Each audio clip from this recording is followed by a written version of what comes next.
बनूं मैं जैन दोबारा, मिले जिन धर्म दोबारा, बनूं मैं जैन दोबारा, मिले जिन धर्म दोबारा। तो हम सब ने यह गाना तो सुना ही है और हम चाहते भी हैं कि हर भाव में हमें जैन शासन मिले।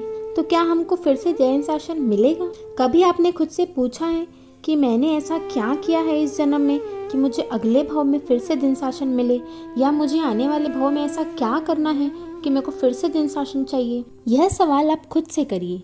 जैसे देश का पीएम 5 साल में कुछ क्या बहुत कुछ करेगा तभी तो फिर से पीएम बन पाएगा। हमने ऐसा क्या किया है शासन के लिए कि प्रभु हमको फिर से सिलेक्ट करेंगे कि आपको जैन शासन मिले? क्या हमारे अंदर जैन शासन के प्रति कभी अहोभाव आया है? क्या हमने श्रावक के 12 में से एक भी व्रत का पालन किया है? क्या हमने हमारे साधु भगवंतों की व्यवच की है? क्या हमने छोटी छोटी चीजों में जीवों को अभयदान दिया है? क्या हमारे अंदर कभी संयम की भावना आई है? क्या हमने ऐसे नियम बनाए हैं कि मैं एक जैन श्रावक हूँ तो जैन श्रावक के घर में कभी जमीकन नहीं आएगा? क्या हमने ऐसा एक भी नियम लिया है कि भले प्राण जाए पर नियम न जाए? क्या हमने परमात्मा के किसी भी आज्ञा का पालन किया है? अगर नहीं तो फिर आप किस मुंह से बोलोगे कि मेरे को फिर से जैन धर्म मिले? क्या सिर्फ माथे पर चंदन का तिलक लगाने के लिए या जैन साहब कहलाने के लिए जैन धर्म मिलता है? जैसे हमें अगर मुंबई जाना है तो हम सारी तैयारी कर लेते हैं कि जिस जिस चीज़ की हमें वहाँ ज़रूरत पड़ेगी, तो अब हमें इस भाव से दूसरे भाव में जाना है तो क्या हमने कोई भाता जोड़ा है कि हम क्या लेकर के जाएंगे? हमारा सारा जीवन संसार की चीज़ों में ही निकल जाता है। संपत्ति, परिवार, बच्चे, भाई बहन, तेरा मेरा, बस। और जब अंत समय आता है तब हमें उस भाते की याद आती है कि हम साथ में क्या लेकर के जाएंगे। तो पता तो सबको होता है कि साथ में सिर्फ धर्म ही जाएगा, पर लेकिन उसकी याद सिर्फ अंत समय में ही आती है। तो अगर इस ले जाने वाले भाते की तैयारी हम पहले से ही कर लें तो कितना अच्छा होगा। सिर्फ दीक्षा लेना ही धर्म नहीं है।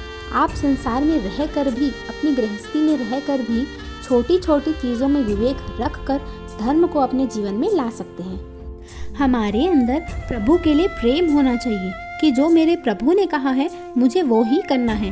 प्रभु ने कहा दिन तो दिन और रात तो रात, no if and no but. जैसे गौतम स्वामी ने किया था, कितने इंटेलिजेंट थे वो, अनंत अनंत लब्धि के धारी थे वो, फिर भी कभी महावीर स्वामी के उपदेश पर इफ एंड बट नहीं किया।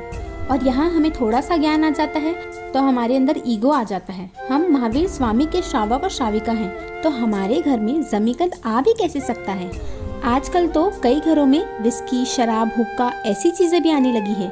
ये ऐसे होते हैं महावीर प्रभु के श्रावक और श्राविका।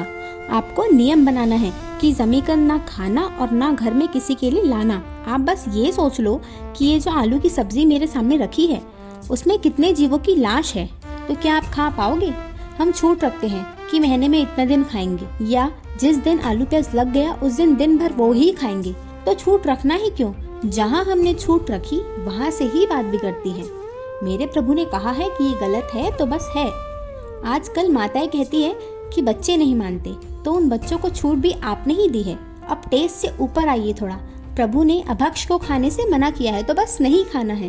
प्रभु ने बिना छना पानी पीने मना किया है तो बस नहीं ही पीना है। प्रभु ने कहा है कि रात्रि भोजन त्याग करना है तो बस त्याग करना है। हमें प्रभु की आज्ञा में ही रहना है। हमें अपने मन में जीवों के प्रति दया भाव रखना है।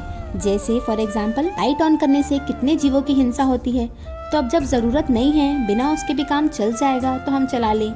और हर व्यक्ति के जीवन में एक नियम तो होना ही चाहिए कि वो नियम ऐसा हो कि अगर प्राण भी चले जाए पर वो नियम भंग नहीं होना चाहिए। तो आप जाइए साधु भगवंतों के पास, उनसे पूछिए कि हम अपनी डेली लाइफ में धर्म को कैसे लाएं और कैसे शासन के लिए कुछ करें, क्योंकि शुरुआत तो थोड़े से ही होती है। तो अगर आपको फिर से जैन शासन नहीं चाहिए तो बात अलग है, पर लेकिन अगर आपको फिर से जैन शासन चाहिए तो आप इस बात पे विचार जरूर कीजिएगा और खुद से ये सवाल जरूर पूछिएगा। परमात्मा की आज्ञा विरुद्ध कुछ कहा हो तो मिच्छामि दुक्कडम। जय जैन शासन।